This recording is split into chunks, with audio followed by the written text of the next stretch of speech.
Comenzamos ya.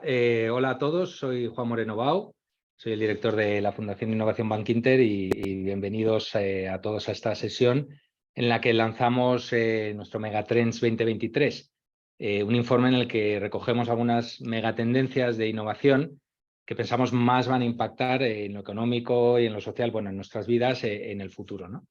Y hoy en esta sesión haremos un repaso de estas megatendencias, que son 10, con un invitado de lujo, Miguel Arias, a los que seguro que o todos o muchos de vosotros ya conocéis. Bienvenido, Miguel, y muchas gracias por estar con nosotros hoy. Vaya responsabilidad que tenemos tú y yo hoy, ¿eh? Sí, sí, totalmente. Bueno, Miguel es un emprendedor en serie, para los que no le conozcáis, e inversor en startups. Cuenta con más de 15 años de experiencia en crear y crecer startups con alcance global, como Imaste o CartoDB, donde fue el COO y dirigió ventas, finanzas y operaciones, tanto desde Madrid como desde Nueva York. Y después pasó al mundo corporate como director global de emprendimiento de Telefónica. Y hoy actualmente pues ayuda a emprendedores como partner en Cafan, un fondo de capital riesgo, liderando en particular el fondo Leadwin, que es uno de los fondos más grandes que invierte en startups tecnológicas en fases no tan iniciales, en fases posteriores, lo que se llama Series A en adelante, ¿vale? Bueno, y además tenemos la suerte de que Miguel forme parte de nuestro FTF Spanish Council, que es el grupo de nuestro think tank de expertos que nos ayuda a conectarlo con la realidad de nuestro país, ¿no? Y la idea de hoy es que Miguel, bueno, pues vamos a ir recorriendo un poco todas estas 10 tendencias, nos va a dar su visión sobre cada tema y al final, bueno, pues hablaremos un poco de cómo está el ecosistema de innovación en España y tendremos tiempo para preguntas y respuestas, pero si queréis ir introduciéndolas ya en el chat que hay al efecto en el Zoom, para que las podamos ir leyendo y si tiene sentido, las vemos, si tiene sentido procesarlas sobre la marcha, pues las vamos planteando y si no, las veremos al final de la sesión. Así que nada. De nuevo, muchas gracias, Miguel, y empezamos, si te parece. ¿Vale? Estupendo. Vamos. Venga. Bueno, pues la primera tendencia, tecnología para expandir capacidades humanas, lo que también se llama el Human Augmentation o Human Enhancement, ¿no? Este además es el tema que vamos a abordar en el próximo Think Tank en junio. Traeremos a expertos de todo el mundo para abordarlo y al final, bueno, pues es hablar de cómo la neurotecnología y muchas otras técnicas de mejora humana están y estarán cada vez más presentes en nuestras vidas, ¿no? La idea es expandir capacidades mediante la incorporación de tecnología e incluso a veces de dispositivos en nuestro cuerpo, cosa que, bueno, tiene sus implicaciones, ¿no? Y aquí la tecnología avanza muy rápidamente y casi diría que más rápidamente quizás que la regulación, ¿no? Entonces, esto nos abre debates éticos muy importantes que habrá que abordar cuanto antes. ¿Qué opinión tienes sobre este tema y qué visión? Sí, es un tema apasionante, ¿no? Empezamos fuertes casi en el mundo de la ciencia ficción, ¿no? Hay una serie de libros, estoy haciendo una película ahora sobre ello, se llama The Culture, la cultura, el autor se llama Ian Banks, y en ese futuro distópico que imagina, ahí ya el ser humano ha mejorado en su capacidad cognitiva, pero también en su capacidad física, por una evolución que ha ocurrido a lo largo de los miles de años, y coexisten junto con drones, pero los drones son inteligentes, ¿no? Son parte de la sociedad con los mismos derechos, las mismas obligaciones y con las minds, que son como mentes inteligentes que lo controlan todo con un punto buenista, menos mal que con un punto buenista, ¿no? Entonces yo no sé si llegaremos ahí, pero está claro que se está embebiendo en todas partes, ¿no? Que la inteligencia artificial, ese copiloto de nuestra vida, empezará a ocurrir a través del software. Ya lo estamos viendo en las últimas semanas, ¿no? Con ChatGPT, pero de ahí se embeberá también en nuestro cuerpo, ¿no? Y igual tocamos ahí un punto casi moral y ético, ¿no? De dónde empieza el ser humano, dónde termina, dónde empieza la máquina, pero yo creo que ahí en esa intersección entre tecnología y ciencia y biología hay un futuro apasionante. Un amigo nuestro, se llama Iñaki Berenguer, ha montado un fondo que se llama Life Extension, ¿no? Que busca extender la vida de las personas y del planeta. Yo en bio no soy experto, soy más me gusta más la parte tech, ¿no? Cómo hardware, software, data pueden ayudar a modificar esta evolución del ser humano, pero yo creo que va a haber un cambio enorme, ¿no? Y hay alguna compañía interesante en el ecosistema. A mí me gusta mucho una, se llama BitBrain, que está en fase de investigación, pero combina neurociencia, AI y hardware, ¿no? Para entrenamiento cognitivo, ¿no? Para ayudar a gente con Alzheimer, para poder prevenirlo y mejorarlo. Yo creo que veremos muchísimos avances en esta parte. Qué bien. Bueno, pues este tema, de hecho, compartiremos cuando tengamos la próxima reunión en junio del think tank, Sí. compartiremos las conclusiones que saquemos o las ideas o las preguntas que salgan, ¿no? del think tank también con todos. Muy bien. Bueno, has tocado un poco el tema inteligencia artificial, que como no está en el listado, cada vez está más en todo. Diría que es una tendencia presente ya, o pasada, presente y muy de futuro. Este año ha sido particularmente, digamos, rápido en su evolución, en toda la parte de inteligencia artificial generativa. Empezó con los modelos de generación de imágenes, luego los modelos de vídeo. Pero sobre todo yo diría que la revolución ha venido o está viniendo en la parte de los modelos de texto, ¿no? Con ChatGPT y otros modelos también quizás menos, que han hecho menos ruido, pero que también son súper potentes y que plantean bueno, pues, un montón de cambios en la forma que tienes de interactuar con una máquina y en la forma que tienen esas máquinas de generar información, ¿no? Entonces, esto nos va a cambiar la manera de trabajar, cómo vamos a consumir esa inteligencia artificial. Luego podemos, si quieres, entrar en modelos abiertos, modelos propietarios, etcétera, pero ¿cuál es tu visión inicial al respecto? Sí, has mencionado algo que me parece muy interesante y es el interfaz de consumo, ¿no? Hay una sensación de que por debajo puede ser que haya un gran grupo de arquitectura que sea la misma para todos, con lo cual se comoditice, pero cómo consumes esa inteligencia va a ser muy relevante, ¿no? Y parece que la AI va a cambiar todo de todas las cosas, ¿no? Pero todavía tenemos que pasar de este efecto tan cool de las demos, ¿no? Que, oye, ahora sí todo el mundo ve algún prompt generado de alguna imagen para darle o ha hecho alguna pregunta a ChatGPT y parece que esto ya lo cambia todo, pero no se dan cuenta también del momento en el que falla de manera miserable o en el que, ¿no? Todavía estamos en un momento en el que hay que pasar del efecto demo a la realidad, ¿no? Pero creo que va a ocurrir antes de lo que pensamos, ¿no? Y yo creo que es interesante empezar a buscar, desde un punto de vista inversor y también de oportunidades para los emprendedores que nos escuchen, cuáles son las industrias que apenas usen hoy en día la inteligencia artificial y que vayan a ser disrumpidas, si se puede usar ese palabra, en los próximos años, ¿no? Igual que la digitalización cambió tantos sectores hace 5 o 10 años, ahora yo creo que veremos cómo el AI va tocando sector a sector y los va modificando, ¿no? Y aunque se ve mucho el tema del Generative AI que mencionabas, ¿no? Y parece que es lo más llamativo, ¿no? Yo creo que lo más interesante va a estar en casos de uso que resuelvan problemas ya conocidos, concretos, sin utilizar hoy en día inteligencia artificial y que lo hagan de una manera más rápida o más precisa, ¿no? Ahí me gusta el tema, y lo tocaremos después, de usar la AI para temas de salud personalizada o todos estos procesos repetitivos que todos tenemos en los trabajos, que son un rollo y que podremos automatizar, ¿no? Y ¿por qué no? Hay un reto tan grande con el tema de la salud mental y la soledad, ¿no? Podemos ayudar también con eso. Yo creo que caminos muy interesantes. Lo que no estoy tan seguro es que tengamos en breve esta inteligencia general, ¿no? ¿Cómo se llama esto? La AGI, ¿no? La IA general, ¿no? Que alcance capacidades humanas y nos controle a todos. Yo creo que ahí todavía no hemos llegado. Todavía no hemos llegado, ¿no? Afortunadamente, casi te diría. Bueno, ahora hablaremos de si la inteligencia artificial o no en otro de los temas va a cambiar cómo vamos a trabajar y si nos va a dejar a todos sin trabajo o no, ¿no? Pero sí Trabajaremos que, con ella, trabajaremos con ella. Esperemos efectivamente, que no sin nosotros. eso es, eso es. Pero efectivamente ya estamos viendo como algunos modelos que parecían súper establecidos y sólidos, pues se están abriendo. Por ejemplo, los modelos de buscadores y de búsquedas con la integración de chats inteligentes, pues cambia un poco la forma de consumir esa información, ¿no? Y las grandes tecnológicas están dando respuesta un poco a esos temas, ¿no? Y pensemos cómo hará Google para poner anuncios cuando se generen las búsquedas a tiempo real, ¿no? Con una search generativo. Así que hay un tema ahí relevante también del modelo de negocio, ¿no? Claro.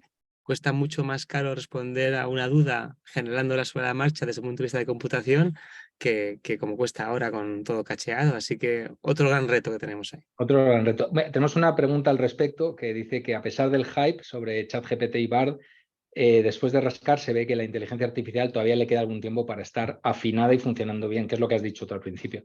¿Cuánto más tiempo? ¿Te atreves a hacer alguna predicción de si esto es un tema de 2, 5, 10 años? Yo creo que menos, fíjate, porque lo que vemos son la punta del iceberg, ¿no? Y los modelos que han abierto, pero hay mucho más que no estamos viendo. Google también está avanzando en ello. Yo creo que hay tantas startups montándose por encima que lo están utilizando y mejorando. Yo creo que uso a nivel profesional este mismo año ya en ciertos sitios, ya gente lo usa incluso a nivel de temas creativos, ¿no?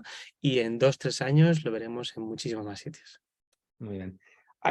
Casi voy a seguir con estas preguntas porque están relacionadas con el tema. Tenemos otra, bueno, una que yo creo que es fácil de contestar, que es, ¿se puede preguntar a la inteligencia artificial si va a subir o bajar mañana la bolsa? Yo creo que se le puede preguntar, otra cosa es lo que te responda, ¿no?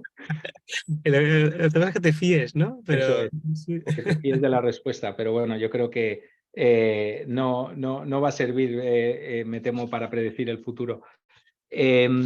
Y luego, esta sí que, ¿qué iniciativas están en marcha para asegurar la utilización ética y neutra de la inteligencia artificial? Porque una cosa que sí se ve es que al final ChatGPT, por ejemplo, u otros modelos al final depende mucho del texto que se les ha introducido y de si se ha corregido o no, si se ha hecho ese debiasing previo o no. Bueno, ¿puedes comentar al respecto? Sí, hay iniciativas, ¿no? Y es un reto muy grande y una preocupación legítima, ¿no? Si entrenan los modelos sesgados, sus respuestas serán sesgadas, ¿no? Y se empieza a ver ya que así está ocurriendo, ¿no? Que hay muchos modelos que están pues, alimentándose de esto, de imágenes de una manera determinada, de textos de una manera determinada. Me gusta mucho una iniciativa, se llama, creo que es FLARC, si no me recuerdo mal, que la financia el BID, el Banco Interamericano de Desarrollo, justamente para eso, ¿no? Para intentar que haya pues, un lenguaje más inclusivo, que en todos los temas de inteligencia artificial. Me consta que la Secretaría de Estado de Digitalización en España está muy implicada en eso, en crear estándares que intenten precisamente eliminar esos sesgos que ocurren, ¿no? Y la verdad es que veo mucho esfuerzo, pero también estamos viendo que no son suficientes, ¿no? Así que yo creo que muy Hay relevante que que lo ir mencione el insistiendo. oyente y más trabajo pendiente para garantizarlo. Muy bien. Muy bien. A ver, siguiente tema. Metadatos y cloud. De este, además, de tu etapa de Telefónica, seguro que tienes una perspectiva privilegiada, ¿no? Pues estamos en un mundo interconectado, cada vez se generan más datos y no solo las personas, sino que además ya los sensores que estamos metiéndole a todos los dispositivos y prácticamente hasta las neveras, pues ya empiezan a generar datos. El 5G, además, acelera, yo creo, esa tendencia, hace que una de las cosas que aporta el 5G es precisamente el estar preparado para la comunicación máquina a máquina y bueno, al final tenemos cada vez más datos. ¿Qué hacemos con todos estos datos? ¿Cómo los procesamos? ¿Cómo los gobernamos también? O sea, ¿cómo establecemos modelos de gobernanza? Y para eso los metadatos, que son los datos que hay sobre esa información, es decir, a qué corresponde la información subyacente, bueno, pues es una tendencia que habrá que analizar. ¿Qué perspectiva tienes? Bueno, muchos temas has tocado así de embebidos unos con otros, ¿no? Pero está claro que con tanta información que está siendo recogida a la vez por sensores, ¿no? Y transmitida, la orquestación del dato será fundamental, ¿no? ¿Qué se guarda? ¿Qué se lanza dónde? ¿Qué se analiza? ¿Para qué sirve cada tipo de datos, ¿no? Y ese procesado, cuanto más lo hagamos en el edge, cuanto lo hagamos más cerca de donde se toma el dato, mejor, ¿no? Porque tendrá menos cosas también su procesado. Hay compañías, una es en España que se llama Signalit, que trabaja en eso justamente. O sea, hay un esfuerzo ya grande de entender dónde ocurre la toma del dato y cómo lo orquestamos para no lanzarlo por todas partes, ¿no? Pero mencionas una cosa más, que has hablado bastante de infraestructura, ¿no? Yo creo que la tendencia que estamos viendo es que la conectividad estará embebida con la infraestructura, ¿no? Porque será ubicua, estará en todas partes y cercana al cliente, como te decía, con el Edge. Así que mencionabas que esto toca una de mis vidas pasadas, la parte de telecomunicaciones, y toca otra. Yo soy ingeniero de caminos, así que se juntan la infraestructura y las telecos se convierten en algo que va a tener que ir muy de la mano, ¿no? Sobre todo si pensamos en el coche autónomo y la necesidad que tiene la infraestructura de 5G para poder ser entregada, ¿no?, al cliente, ¿no? Y ahí, pensando en España, tenemos un gran papel, porque en España hay más fibra desplegada que en Alemania, Inglaterra y Francia juntas, ¿no? Y eso es una ventaja competitiva brutal que tenemos que aprovechar, ¿no? Ya estamos viendo que aquí se están instalando los grandes centros de datos de los hiperescalares, ¿no?, como Google, como Azure, y es una gran oportunidad para crear startups y proyectos que se aprovechen de la infraestructura que tenemos, ¿no? Así que yo creo que en algo en lo que somos líderes mundiales, aprovechémoslo, ¿no?, que es muy, muy relevante. Otro punto interesante es que esto tiene al final mucho consumo energético, ¿no? Y hablaremos después de sostenibilidad, pero me gustan algunas compañías que buscan ayudar a que pues, el consumo de energía de los centros de datos sea menor y que, ¿no?, que tengamos una visión siempre también energética y sostenible de todo esto, ¿no? Hay una también española que se llama Submer, que sumerge los servidores para que se enfríen, que me parece pues, muy interesante para conseguir mejor eficiencia energética en los clouds. Y hay otra compañía que se llama Hotelulu, que también es una startup, que es ¿Cierto? participada de Bankinter, que hace precisamente, ayuda a las pymes a llevar toda su infraestructura al cloud. Y una de las cosas que hacen y que tienen muy clara es compensación de carbono, comprando créditos, ¿no? Entonces, yo creo que es una tendencia que cada vez va a ir a más y que tenemos que tener en cuenta también el aspecto de sostenibilidad totalmente. Pues nada, has mencionado el siguiente tema, que es el de movilidad, Mobility as a Service, pues desde patinetes, bicicletas, coches eléctricos e incluso vehículos no tripulados, ¿no? Que prometen transformar cómo nos vamos a mover en las ciudades, entre las ciudades, etcétera. Estamos viendo en algunos sitios ya carritos autónomos que te llevan la compra a casa. Bueno, ¿hacia dónde va a evolucionar esa movilidad en el futuro? Propiedad versus servicio compartición. ¿Para cuándo el vehículo autónomo? Yo le digo, tengo dos niñas, les digo siempre que no conducirán coches, ¿no? Mi hija pequeña está muy contenta con eso, la mayor, yo creo que tiene ganas como de, de conducir, ¿no? Eh, lo ato con lo que decíamos antes, ¿no? Esta adopción de coche autónomo obligará a una inversión fuerte en infraestructura, ¿no? Conectividad, pero conectividad embebida en las autopistas. Y yo creo que pasará, ya lo estamos viendo a nivel de producción, ¿no? En varios estados norteamericanos. Ya empieza a ver el primer coche que ha conducido por Europa, que es una inversión de Creando, un bus se llama, ¿no? O sea que esto ya empieza a ocurrir, tardará por regulación y viviremos ese modelo híbrido, ¿no?, en el que tendremos coche autónomo junto con coche conducido por seres humanos. Habrá de nuevo temas morales y éticos de la gestión de eso, pero yo creo que es inevitable y que faltan seguramente más de lo que decíamos hace un rato, faltarán por lo menos 5 o 10 años, pero eso, nuestras hijas yo creo que no, o hijos no conducirán. Lo que sí que estaba pensando es que hablamos mucho del tema de lo sostenible que es esta movilidad nueva, etcétera, pero hay un reto enorme alrededor de las baterías de litio y su reciclaje y cuál es el coste energético y el coste ambiental real de la creación de todos estos elementos, que luego parece que se olvida, ¿no? Y no está previsto todavía cómo haremos todas las plantas de procesado de todas esas baterías, dónde se van a almacenar, cómo se van a reciclar. O sea que nos lanzamos mucho a tendencias, pero luego cuidado con su aplicación en el mundo real, ¿no? Y tocabas por último el tema de los modelos de movilidad como un servicio, ¿no? Que me parecen súper interesantes, pero vemos que es difícil hacerlos, una implementación de los mismos sin apoyo público, ¿no? Tiene que haber una clara apoyo del legislador o del ayuntamiento, o puede ser a nivel local o a nivel nacional, porque si no los grandes jugadores, los Ubers, etcétera, tienen pocos incentivos, ¿no?, para hacer un más realmente abierto, ¿no? Tuvimos un jugador local, ¿no?, que Wondo, ¿no?, que la lanzó Ferrovial y que luego lo compró Más Global, pero no es fácil abrirlo a todos los operadores de un ecosistema. Bueno, hablaremos después del tema de sostenibilidad del coche eléctrico también, que creo que has sacado un tema ahí súper interesante también. Siguiente tema que también hemos tocado antes de refilón con el tema de inteligencia artificial, que es el de medicina de precisión. Esto lo estuvimos hablando pues, hace más de 10 años en el FTF, en el think tank, y ya se anticiparon muchas de las cosas que están pasando, ¿no? Análisis genéticos a costes cada vez más asumibles, que están en los 100 y pico euros o 200 euros, técnicas como CRISPR de, digamos, cortar y editar genes, ¿no? Que te permiten hacer unas terapias avanzadas de ingeniería genética, bueno, análisis también de la microbiota de cada uno y personalización de esa microbiota. Todo se alinea al final en el camino a hiperpersonalizar los tratamientos, una persona, un tratamiento, ¿no? Yo no sé si está tan claro si queremos saber a priori qué enfermedades tenemos más riesgo de sufrir, si no está claro el tratamiento o la implicación que tiene eso, pero ¿tú cómo lo ves? Aunque no siendo un experto en biotech, como ya has hecho el disclaimer antes. Ya he hecho el disclaimer antes.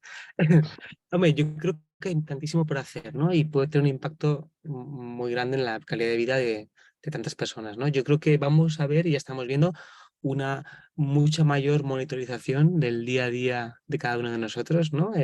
Desde el Apple Watch que nos mira el pulso, pero ya estamos quedando más a la gente que usa los medidores de azúcar en sangre en el día a día, aunque no tengan diabetes, ¿no?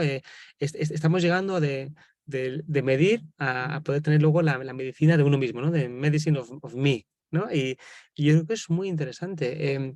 Hay mira, compañías muy chulas que hacen cosas alrededor, ¿no? Melio es una compañía de nuestro portfolio que hace análisis inmunológico basado en análisis de sangre, ¿no? Y va ligado a entender mejor tu propensión a enfermedades y cómo estás. Una compañía de Valencia se llama Kibim, ¿no? Que usa inteligencia artificial para analizar radiografías y resonancias y poder ver la evolución de una enfermedad, de un tumor y cómo tratarlo al futuro. O sea, que ves cada vez más utilizar un montón de datos del ser humano para poder ofrecerle una mejor atención, ¿no? Yo creo que el reto grande va a ser un reto también de distribución, ¿no? Oye, ¿esto cómo haces que llegue a muchos pacientes? ¿Cómo haces que se implemente en muchos hospitales? Porque te cuento esto que parece ciencia ficción y luego tenemos el sistema de salud con sistemas antidiluvianos de los pobres médicos que se pasan la mitad del día metiendo Reportando. mano la información a los pobres, ¿no? Entonces, parece que hay como un salto brutal en el que tú percibes en tu día a día de la sanidad y lo que se puede hacer, ¿no? Hace que se tengan que poner las pilas desde los sistemas de salud, los hospitales, para que esto que ya empieza a ser una realidad pueda ser percibido por el paciente. Muy bien. Bueno, y ahora vienen dos temas que están muy relacionados, que no sé si los podemos incluso tratar juntos, que uno es el talento del futuro. Al final el mundo cambia muy rápidamente, no sabemos cuáles van a ser las profesiones del futuro. La pregunta, en el informe decimos que la pregunta de ¿qué quieres ser de mayor? Pues ya a lo mejor no sabes muy bien no saben qué responderte, ¿no? O si lo Robot. saben, Yo muy soy robot. probablemente no acierten porque no existirá a lo mejor el trabajo que dicen que les gustaría hacer, ¿no? Es decir, cómo afectarán al final los avances tecnológicos a todo el mercado laboral, aparecerán nuevas profesiones. Aquí yo creo que es importante a lo mejor mencionar lo que has dicho del copiloto, ¿no? De la inteligencia artificial, como cuando antes se calculaban las presas con grupos de gente que hacían los cálculos con reglas de cálculo, eso me lo contaba mi padre, pues luego ya se hacen con ordenador y tardan la mitad y las presas son mejores, más eficientes, etcétera, probablemente. O como el Excel, pues, y sigue habiendo ingenieros, quiero decir, ingenieros de caminos como tú, o como pues, el Excel no acaba con los contables, ¿no? Sigue habiendo contables y hacen una labor quizás más interesante que antes, que tenían que hacerlo todo a mano, ¿no? ¿Cómo lo ves esto? Sí, yo estoy con tu idea de atarlo con las otra tendencia, ¿no? Porque va muy ligado a modelos de. Has hablado mucho de temas que exigen reskilling y modelos educativos para hoy y mañana. Así que si quieres adelantar esa tendencia y Sí, comentar más dos puntos, pero yo creo que me ha sí, gustado sí, la sí. idea, te la acompaño. Pues por un lado el talento del futuro y por otro los modelos de educación te diría que ya y para mañana, ¿no? O sea, los dos retos son cómo impartes habilidades que no sabes si se van a necesitar o cómo se van a utilizar en el futuro. Y luego, por otro lado, que yo no sé si esto lo llevo oyendo demasiado tiempo y por lo menos a mí me da la sensación de que cada vez se acentúa más, que es la brecha entre lo que las empresas buscan y lo que la formación da, ¿no? Bueno, pues al final hay que intentar que eso converja. Pues fíjate, empezando entonces por ahí, que lo atamos con lo otro, hemos hablado varias veces hoy de la parte de la personalización, flexibilización de modelos para adaptarse a cosas, a la medicina, a otros temas, ¿no? Y aquí igual, ¿no? Yo creo que estamos viendo una personalización fuerte, necesaria y solicitada también por la propia persona de personalizar la educación, ¿no? Y poder construir como las piezas del Lego de tu currículo formativo en temas que te interesan y que además tengan sentido para habilitarte profesionalmente, ¿no? Y que de pronto ambas tengan pues esa lógica de creación, porque si no igual aprendes solo de una cosa que luego no te habilita para nada, ¿no? Y eso desde la escuela, desde pequeños hasta la universidad. Y eso es una tendencia clara, ¿no? Que además permite ser más flexible hacia este entorno cambiante en el que realmente no sabemos qué hace falta en ese futuro, ¿no? Y nos lleva a esa frase que se ha puesto tan de moda, que es el reskilling, ¿no? O sea, la necesidad de que las personas, aunque hayan estudiado una cosa, tengan en la hora de su carrera que reformarse y aprender continuamente en nuevas profesiones, en nuevos nichos concretos, ¿no? Y en lo que tengamos cada vez más perfiles duales, ¿no? Vamos a ver abogados expertos en, no sé, data mining, ingenieros de caminos que se dediquen al emprendimiento, filósofos, programadores, ¿no? Yo creo que esa intersección mucho más entre las disciplinas, ¿no? Hay compañías interesantes haciendo cosas así, algunas para los niños y otras para mayores. O sea, Ironhack está, ¿no? En España Sí. para reskilling. Hay compañías para niños más pequeños como Lingo Kids o Kokoro con apps para formación. SmartTic, ¿no? Que ya es más grande para formación matemática para niños o no tan niños, incluso temas de la financiación de la educación, ¿no? Muy relevante también poder financiar estos cursos con modelos algunos de los de estudia primero y paga después, ¿no? Como ofrece Student Finance y otros modelos, ¿no? Así que yo creo que en educación vienen muchos cambios muy interesantes ligados a esas piezas del Lego formativo, ¿no? Y cuando hablabas entonces de qué quiere ese talento, cómo gestionarlo, lo que se me viene a la cabeza es la palabra de propósito, ¿no? Yo creo que lo que está pasando cada vez más es que la gente pide un propósito en lo que hace, ¿no? Vemos tanta gente entrando en proyectos de sostenibilidad ahora porque les gusta, más proyectos de emprendimiento, porque te sientes más responsable de lo que haces, ¿no? Y eso es muy interesante, porque si consigues llegar a la gente hacia algo que realmente les afecte profundamente, pues mejor trabajarán con más pasión, etcétera, ¿no? Y para darle el contrapunto a eso, está muy bien tener un propósito, pero no olvidemos que hay que también tener un trabajo que tenga sentido también en lo económico, ¿no? Que des algún tipo de retorno también a la compañía con la que trabajas, ¿no? Fíjate, en Estados Unidos, no sé cuántos despidos ha habido, pero yo creo que seguramente más de 300.000 en los últimos meses, ¿no? Que había se habían hinchado muchísimo, habían fichado muchísimo en el año 21, en el 22, las tecnológicas, y parecía que ibas allí a Twitter y no se sabe muy bien qué estaba pasando en el día a día, ¿no? O sea que también, propósito sí, pero ¿para qué sirve lo que haces también, ¿no? Sí, totalmente. Y bueno, en tema de educación, por poner también en valor lo que tenemos en España tenemos potencia, somos una potencia en escuelas de negocio. Quizás en universidades no tenemos a lo mejor las que nos gustaría colocadas en los rankings en lo más alto, pero en escuelas de negocio, que se supone son las que están más cerca del mundo empresarial, somos una potencia también, ¿no? Igual que lo somos también en infraestructura de fibra o en infraestructura de móvil o en infraestructuras ferroviarias también o de Muy carreteras, de ¿no? acuerdo, muy de acuerdo. Así que, muy bien. Pues nos vamos a la octava tendencia, que es sostenibilidad, alcanzar el mundo net cero. Y de esto estuvimos hablando el año pasado en el think tank, que fue súper interesante y tratar de identificar cuáles eran las tecnologías más prometedoras o que mayor impacto podían tener para ayudarnos a descarbonizar la economía y bueno, pues a tratar de revertir la situación en la que nos hemos metido, ¿no?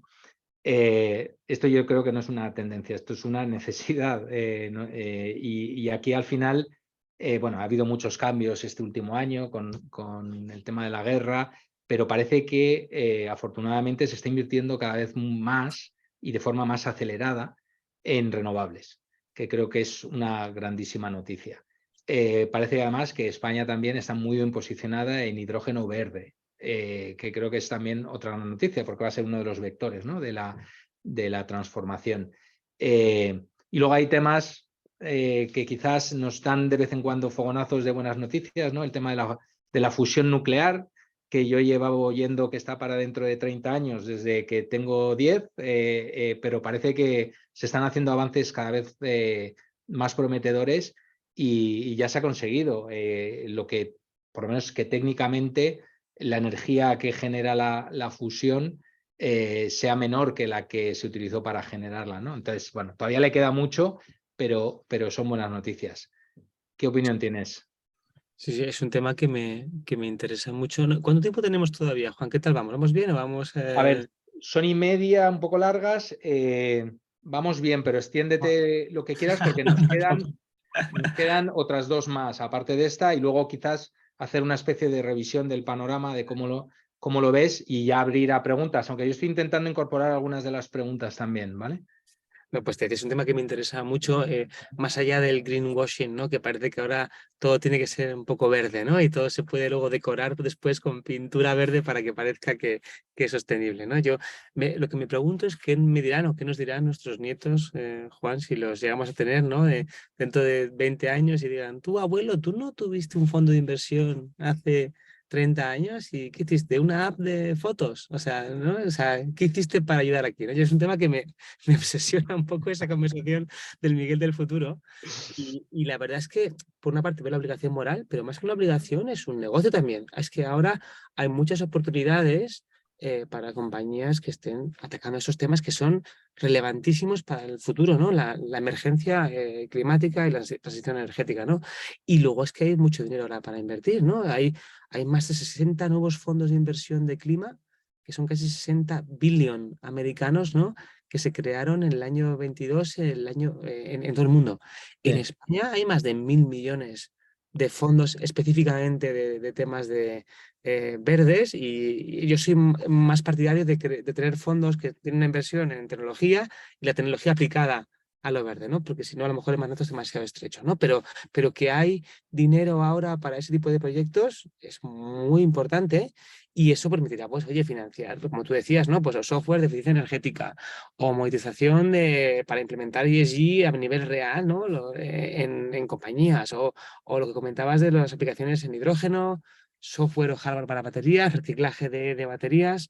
Mira, hemos lanzado nosotros en el fondo hace nada, hace 2 días, un artículo y un mapeado de más de 150 compañías que hacen Climate Tech en España, desde la energía solar hasta la gestión de energía, etcétera, ¿no? Compañías como Ethink Solar, como FlexiGrid, como Wallbox, por supuesto, que es ¿no? un referente, o compañías en AgTech como Nax, en temas de offset de carbono con marketplace de offset de carbono, o de logística, ¿no? Como If Last Mile, entre muchas otras. O sea que hay un montón de compañías. Hicimos el mapeado y nos han llegado otras 200 más que no estaban en el mapeado, que tenemos que hacer una segunda versión. Así que veo un ecosistema en ebullición en España. Totalmente. Nos trajimos, de hecho, algunas de ellas al think tank que vino Analyzer, que ayuda en la intermediación de particulares con proyectos de energía solar, Climate Trade, que ayuda a compensar carbono. En fin, sí que hay un ecosistema bastante vibrante, ¿no? Y aquí, bueno, no sé si quieres retomar el tema del coche eléctrico, porque hace tiempo leí, bueno, no tanto tiempo, que al final se está viendo que muchas veces el coche eléctrico de hoy, en algunos escenarios, se está comprando como un artículo de lujo y al final el que no lo utilice para su día a día, el que lo utilice para su día a día, fenomenal, ¿no? Porque es lo que hay que hacer, pero que en algunos casos se está utilizando como un artículo de lujo para tenerlo ahí y al final tener un coche que se ha generado y que ha tenido un coste medioambiental importante que no estás utilizando y que es a lo mejor tu tercer coche o tu segundo coche, pues está teniendo su impacto. De modo que hay que equilibrar las cosas, ¿no? Y estudiábamos en su momento, ¿no? En la carrera, que hay que ver todo el ciclo de vida de un Claro. producto para tener su coste ambiental y parece que solo estamos viendo las emisiones puntuales de ese vehículo en el día en el que se está utilizando y no cuáles han sido las emisiones para la creación y luego para el reciclaje de esa batería, ¿no? Pero bueno, Pero eso fíjate que mi hijo que tiene 11 años me lo explicaba, me venía y me decía, en el colegio me han contado que ahora mismo un coche eléctrico, si no hace no sé cuántos kilómetros, no compensa y no tiene sentido. Y fíjate, digo, fíjate, pues, madre ¿cómo mía, va? qué bien que ya en los colegios se lo empiezan a contar, ¿no? O sea que muy bien. Bueno, y nos quedan dos temas. Un tema que a mí en particular me apasiona y que también en su momento tratamos, que es la exploración espacial. Bueno, más que la exploración espacial, la comercialización del espacio, es decir, cómo se pueden generar aplicaciones a la tecnología, a distintas tecnologías en el espacio, utilizando en principio órbitas bajas, porque al final después de años y años de carrera espacial y de inversión por parte de agencias públicas, digamos que el coste unitario de la industria, que es llevar cosas al espacio, o sea, cuánto te cuesta llevar cada kilo o cada pound de carga al espacio, pues se ha reducido drásticamente, ¿no? Y han surgido hasta brokers que te gestionan las cargas, etcétera, ¿no? Entonces, se han producido un montón de soluciones súper interesantes alrededor de las tecnologías que se desarrollan en el espacio y aquí tenemos, de hecho, algunos ejemplos en España. Varios, ¿no? Es un tema que me queda cerca porque desde Carto y desde Visuality, ¿no? Que es una consultoría que hace justamente análisis de datos para entender la biodiversidad, pues si entendemos cómo monitorizar la Tierra desde el espacio proporciona mucha información de lo que está pasando, ¿no? De cosas que no ves y que te ayudan para tomar decisiones, ¿no? Tenemos un proyecto que se llama Global Forest Watch para estudiar la deforestación que está pasando en el Amazonas o en la selva de Borneo, que solo lo puedes ver realmente con la imagen por satélite, ¿no? Y así consigues detectar cómo se afectan zonas protegidas. O sea que es un tema súper interesante, pero en el que ha habido pues bastante sobreexpectación, ¿no? Y una venta de promesas que luego no se han cumplido tanto, ¿no?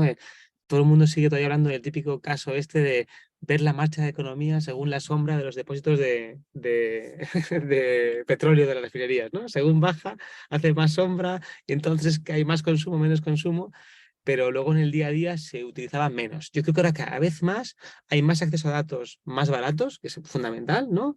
Y cada vez hay mejores modelos para analizarlos, ¿no? Y eso se aplican ya a casos concretos como por ejemplo el AgTech, ¿no? Hay compañías en España interesantes como Nax Solutions de Alicante, como Auraban, que argentinos que han venido a España o que analizan eso para cultivos, ¿no? Para gestión de cultivos. O también hablabas tú de eso de hay cada vez más compañías que permiten lanzar satélites o más baratos o gestionar constelaciones de satélites o manejar la operación, ¿no? Open Cosmos, Lobelia Earth y bastantes en España, ¿no? Porque tenemos una industria, yo creo, y unas carreras aeroespaciales muy potentes Sí. que pues nos permiten tener un buen talento para crear las compañías. El reto es que hace falta luego mucho dinero para que esas compañías se conviertan en campeones globales, ¿no? Entonces Sí. hay una oportunidad para que haya cada vez más apoyo pues europeo para startups y compañías europeas que apoyen a la soberanía tecnológica, ¿no?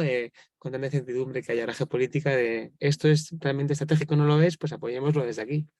Ujú. Tenemos también empresas en lanzadores, vamos, en cohetes, está PLD PLD, Space, Space. Ujú. que va a lanzar su Miura. ¿Eh? Y yo recuerdo, bueno, el caso que mencionabas de los depósitos, de la sombra de los depósitos, había otro caso que a mí también me pareció súper curioso, que era una empresa que tenía satélites que hacían fotos continuas por todo, Sí. vídeos continuos por todo, le daban varias vueltas al planeta al día y que lo que vendía era te vendía un dato, que era el número de coches que había aparcados en donde tú quisieras, en el Walmart, por ejemplo. Tiene un Y, Walmart. Sí, y sí. eso era un proxy, ¿no? Se suponía de las ventas, ¿no? Con lo cual, alguien preguntaba antes de si le podemos preguntar a ChatGPT si va a subir o bajar la bolsa, pues no lo sé, Me gusta de Walmart, que lo sabe mejor que ChatGPT, ¿no? pero Sí, sí. efectivamente, eso quizás a alguno le podía dar alguna idea, ¿no? Muy bien. Bueno, y llegamos al último y que probablemente también conozcas muy bien de tu etapa anterior, que es el metaverso y Web3, ¿no? Aquí yo creo que quizás, y además lo mencionamos en el informe, se ha cumplido o se está cumpliendo la curva de Gartner, el hype cycle, ¿no?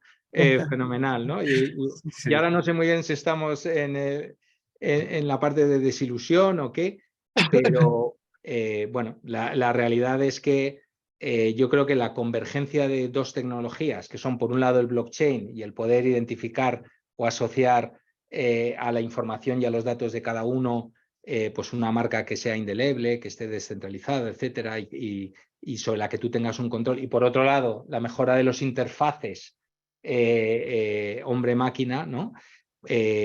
Pues va a permitir el desarrollo de multiversos, de metaversos, perdona. ¿Cómo lo ves? Sí, o sea, me gusta, estamos en la slope of disillusionment, ¿no? Se llama eso, Eso ¿no? es. Yo creo que por más que Meta se ha lanzado all-in a por el metaverso, ¿no? No acaban de formar parte de nuestro día a día, ¿no? Soy un poco escéptico, yo creo que en el año 22 parece que iba a ser el nuevo Internet y las gafas el nuevo smartphone y todo, y yo creo que ahora queda a ver si Apple nos saca ese duro invierno, ¿no? Con algún gadget muy chulo que todo el mundo utilice y quiera comprar, ¿no? Está claro que el hardware va a seguir mejorando, ¿no? Y lo que no está claro es que salga del mundo del juego, ¿no? Que pasemos del juego a hacerse ubicuo no es tan obvio. Había un dato muy interesante y es que estas navidades la app de Oculus, de Meta, fue la más descargada entre el 21 y el 27 de diciembre, ¿no? Siempre en la época de Navidad todo el mundo regala un Oculus, se descarga todo el mundo la aplicación, pero luego cae otra vez el picado, ¿no? Porque se genera entusiasmo inicial, pero luego no consigues que se quede en el día a día, ¿no? O sea, yo creo que irá evolucionando a más, ¿no? Tanto en mejora tecnológica como en casos de uso, pero todavía no lo veremos en el día a día. Y ahí, de todas formas, la tecnología, por lo menos desde el lado de videojuegos, yo siempre pongo el caso de Fortnite, que al final Fortnite lo que hace es que cada vez que hay una partida, crea un metaverso en ese momento en el que mete a 100 jugadores que están en distintas partes del mundo, que están interactuando y que en tiempo real están intercambiando información del juego, etcétera, ¿no? Bueno, no voy a entrar en el juego en sí mismo, pero que quiere decir que la tecnología, una parte importante de la tecnología está, a la vez, está limitado a 100 usuarios, ¿no? Bueno, en fin, pero está avanzando muy rápidamente. Mira, ya que me hablas de Fortnite, te cuento otra compañía muy interesante, se llama VoiceMod, ¿no? Sí. Que lo que hacen es te cambian la voz a tiempo real, ¿no? Y sobre todo con juegos como Fortnite, porque una vez que entras en ese metaverso, llamamos el metaverso de Fortnite, de pronto tu identidad virtual es relevante, tu avatar, pero tu identidad sónica también es relevante, ¿no? ¿Cómo quieres hablar? ¿Cómo quieres mostrarte? ¿Quieres tener la voz de Batman? ¿Un chico con la voz de chica? ¿Chica con la voz de chico? ¿Cómo te quieres presentar en ese nuevo mundo? Es algo que tiene una identidad tan relevante, lo que puede ser el avatar como la voz, ¿no? Entonces yo creo que se abren oportunidades muy interesantes en no pensar solo en gafas de realidad virtual y metidos en el metaverso que nos cuenta Meta, sino que hay muchos metaversos que ocurren con diferentes niveles de interacción. Uh-huh. Bueno, pues iremos viendo. Yo creo que el día que un Apple saque unas gafas de realidad virtual, Ahí, cambiarán bastantes vamos cosas. a verlo, vamos a verlo. Cambiarán bastantes cosas. Bueno, pues si quieres, no sé si recorremos, si te parece, algunas de las preguntas que hay pendientes y luego si quieres, no sé si quieres hacer alguna reflexión más general sobre oye, cómo nos ves en España posicionados para acometer todos estos retos, cómo ves el ecosistema, etcétera. A ver, voy lanzando alguna. Oye, aquí disclaimer, no sé si eres un experto en baterías de coche. Aquí nos preguntan si las baterías de coche, que cómo se reciclan. Se dice que las aspas de las torretas eólicas no son reciclables. ¿Es cierto? Yo no lo sé. Mira, no soy un experto, pero conozco a una persona que trabaja en este tema a nivel estatal y decía que, claro, que la regulación no está todavía tan prevista y así como hay centros de tratamiento para todo lo que es un coche normal y está regulado cómo y cuándo hay que llevarlo a aquel desguace y a tratar, etcétera, el reglamento para la gestión de las baterías se está negociando justo ahora. Entonces todavía le quedan un par de años para que se genere tanto la obligación como la industria alrededor de ello. Así que viene un tsunami de ese trabajo.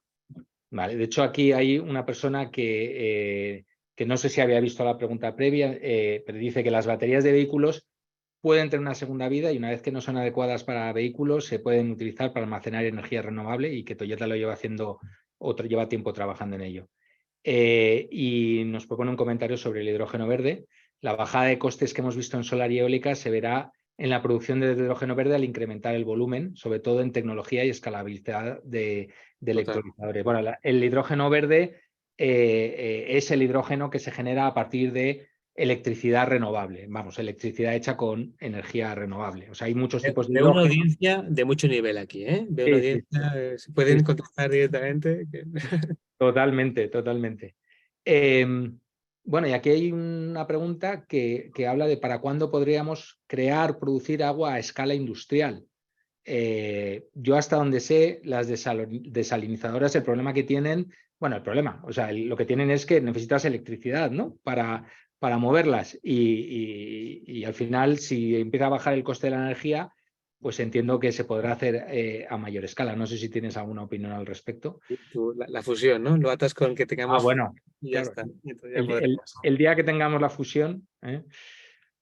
Y hay una pregunta para ti como ingeniero de caminos. ¿Cómo nos ayudará la ingeniería en el desarrollo de obras cruciales para el futuro de la humanidad?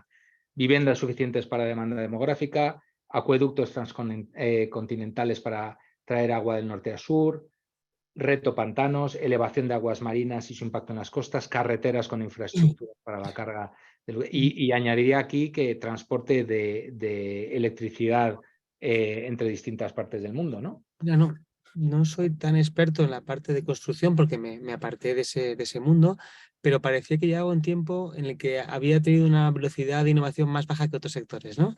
Y lo que estoy viendo últimamente es un avance rapidísimo, ¿no? Uso de modelos 3D para creación de estructuras, todo lo que es la impresión 3D a nivel industrial. O sea que yo creo que lo que vamos a vivir en los próximos años es una explosión de construcción que se puede hacer a menor coste y con mayor complejidad, ¿no? Es igual que no se podía haber hecho el Guggenheim sin modelos 3D de CAD en su momento, veremos un avance muy grande ahí y me consta que compañías como Ferrovial o como Acciona están trabajando en ello, ¿no? Que hay un departamento de innovación potentes porque igual sí que lleva un tiempo en el que había habido menos evolución, pero en los últimos 5 o 10 años es clara la tendencia, ¿no? Uh-huh. Bueno, aquí hay una persona que está bastante interesada bueno, todo esto cómo se traduce en oportunidades de inversión. Y de las tendencias citadas, pregunta cuáles son las que invertiría de forma prioritaria. A eso me dedico justamente, ¿no? Y no, quién tuviera la bola mágica del futuro, ¿no? O sea, es difícil porque hay oportunidades en todas las que hemos comentado, ¿no? Pero no basta con detectar bien la tendencia, hay que luego encontrar bien al emprendedor o al equipo o al proyecto, ¿no? No, yo creo que todo lo que tenga que ver con la emergencia climática va a ser un tema de principal importancia, por tanto, un negocio relevante y todo lo que tenga que ver, haciendo dos resúmenes, ¿no? Todo lo que tenga que ver con la aplicación de inteligencia artificial a procesos productivos, sean profesionales o sean de la industria, también, ¿no? Entonces yo creo que esas dos apuestas tienen mucho, mucho sentido, aunque no creo que ninguna de las 10 te vayas a equivocar demasiado en un camino hacia el futuro, ¿no? Pero Bueno, y al final diversificar, ¿no? No poner por favor, siempre diversificar. Y diversificando, ¿no? nunca hacer caso a los expertos como nosotros. Eso es, eso es. Eh, Bueno, aquí hay una pregunta sobre alguno de los temas que hemos tocado. ¿Tendremos humanos digitales que interactúen con humanos reales? Esto hablaremos, supongo, en el Es un cincuento de humano, es un humano, es cada pregunta, ¿no? transhumanismo, ¿no? Sí. Pero ¿hablaremos con humanos y no sabremos que no son humanos? Seguro que sí. Ujú. Seguro que sí. Muy bien. Bueno, aquí hay una pregunta interesante, bueno, no digo que las demás no lo sean, larga, pero a ver, todas estas megatendencias son muy interesantes y retadoras tecnológicamente, pero no serán para ricos y grandes tecnológicas. No tendríamos que poner foco prioritariamente en eliminar el hambre en el mundo, preservar agua dulce, que llegara a todos, evitar incendios forestales, tener energía barata para todos. Parece que estamos hablando de cosas que pueden abrir la brecha entre pobres y ricos. Y aquí, déjame que antes haga un disclaimer, siempre que abordamos cualquier tema nosotros desde la fundación cualquier tema tecnológico, siempre miramos cómo va a impactar esto en potencialmente generar desigualdad o reducir desigualdad y pobreza, ¿no? Que estas tecnologías, al final, muchas de ellas democratizan el acceso a muchas soluciones que antes no eran fácilmente accesibles para todos. Pero es una pregunta súper relevante, ¿no? Porque Totalmente. estamos en esta cámara de eco que es la tecnología, ¿no?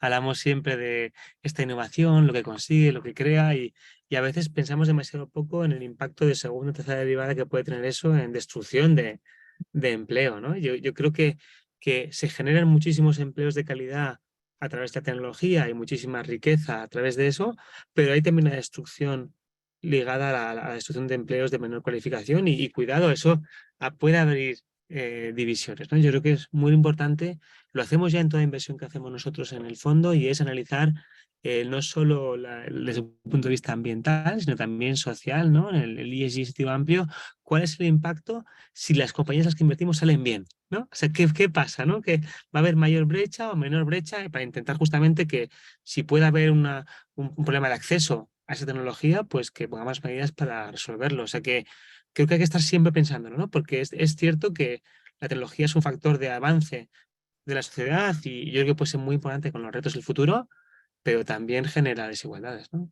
Totalmente. Y hay uno de los expertos que ha venido a varios de nuestros think tanks, nos decía que cualquier tecnología de este tipo trata de democratizar el acceso a algo y de ser para todos. Con lo cual, por definición, no debería crear desigualdad, sino al revés, reducirla. Pero hay que estar muy, muy pendiente de que no se produzcan precisamente esas asimetrías. Hay más preguntas al respecto sobre el tema de desigualdad, o sea que veo que tenemos una audiencia muy concienciada y formada.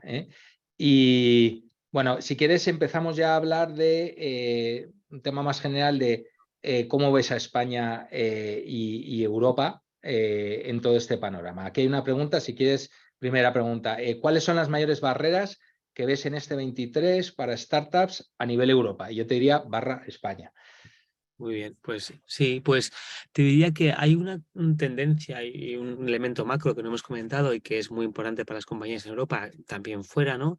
Y es que se acabó el dinero barato, ¿no? Que estamos en plena resaca post-COVID y con tipos de interés cada vez más altos, ya no hay un acceso muy sencillo a la financiación, ni del capital riesgo, ni de la banca, ¿no? Esto se ha complicado más, ¿no? En Brasil tienen los tipos de interés al 14% por el Banco de Brasil, ¿no? Entonces eso cambia, por tanto, el tiempo de valoraciones exuberantes, múltiplos altísimos, y en el que parecía que siempre que querías resolver un problema podías buscar más dinero para que te lo dejaran para intentarlo, ¿no? Eso es un cambio fundamental, ¿no? Entonces, ante esa tendencia macro, yo creo que se puede ver pues, el vaso medio vacío, pensar, ay Dios mío, que no ha habido disciplina en los últimos 24 meses, que hay mucha incertidumbre geopolítica y económica y es real, y también desde el punto de vista que decías tú de Europa, España, pues que estamos en un continente pues en el que estamos un poco acomodados, en el que realmente pues hay más burocracia, tenemos muchos mercados en uno, tanto dentro del país como fuera,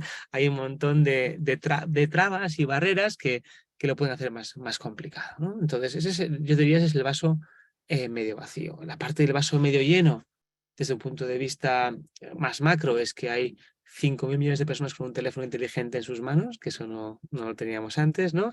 Y que casi todos los patrones de comportamiento que antes eran offline se han hecho online completos o en parte después del COVID, ¿no? O sea que hay un cambio brutal de patrones, ¿no? Y que si lo pensamos sigue habiendo un montón de disrupción posible en casi cualquier sector a través de tecnologías habilitadoras, ¿no? Entonces, pensando en ese vaso medio lleno, además en Europa y en España, pues tenemos un talento humano educado, que ha pasado por universidades relevantes, que tenemos una base científica en las universidades importante, y si no en centros de investigación en toda Europa, y también tenemos en España, ¿no?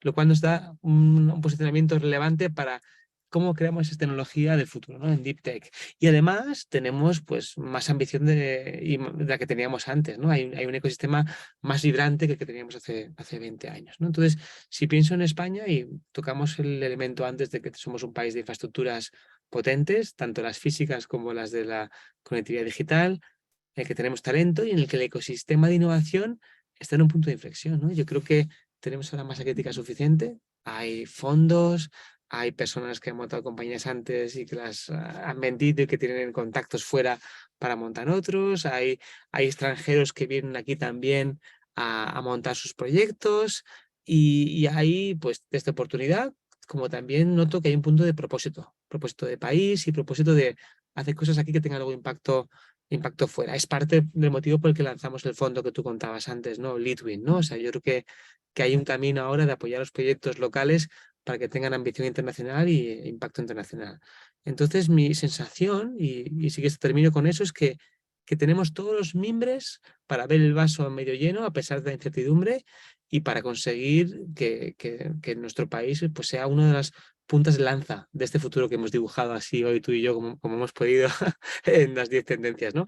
Nos falta quizás creérnoslo todavía un poco más, ¿no? Yo creo que hay que pensar que somos capaces, porque yo creo que en los próximos años deberíamos ser generadores de tendencias, ¿no? No seguidores de tendencias y que estemos aquí diciendo, pues mira, esta tendencia, Juan, Miguel, ocurrieron aquí, las hemos lanzado nosotros, ¿no? Yo creo que eso es el camino a futuro. Totalmente. Y bueno, de hecho, en la última reunión que tuvimos sobre Quantum Computing, vimos que había una capacidad o una cantidad de talento español que estaba distribuido por todo el mundo y también en España en este tema que es tan puntero. Y luego también, por reforzar un poco el mensaje que has dado sobre el ecosistema vibrante, sí ha caído la inversión en España, pero nosotros seguimos cuál es la inversión que se está haciendo en el mundo startup en el país y aunque ha caído un 20% con respecto al año pasado, sigue estando muy por encima del 21 y de años anteriores y lo que han caído realmente son las rondas, las megarondas, las rondas grandes. El ecosistema de creación de nuevas startups, la inversión en early y late stage está creciendo. Entonces, creo que eso también, por cierto, a los que queráis podéis acceder a esa herramienta, es pública y abierta, está en nuestra página web, se llama Observatorio de Startups. Pero bueno, pues nos quedan un par de minutos, no sé si quieres añadir algo más, Miguel, ¿no? Nos han aguantado bastante bien, casi, bueno, una hora, ¿no? Nos ha aguantado aquí la audiencia, así que no tiene mucho Sí, sí. mérito. Bueno, primero agradecerte a ti tu tiempo y esta conversación tan enriquecedora y tan interesante y a toda la audiencia emplazaros al siguiente webinar que tenemos en nuestra página web. ¿Vale? Muchísimas gracias y espero veros a todos muy pronto. Gracias a Gracias, todos. Miguel. Un saludo. Hasta luego.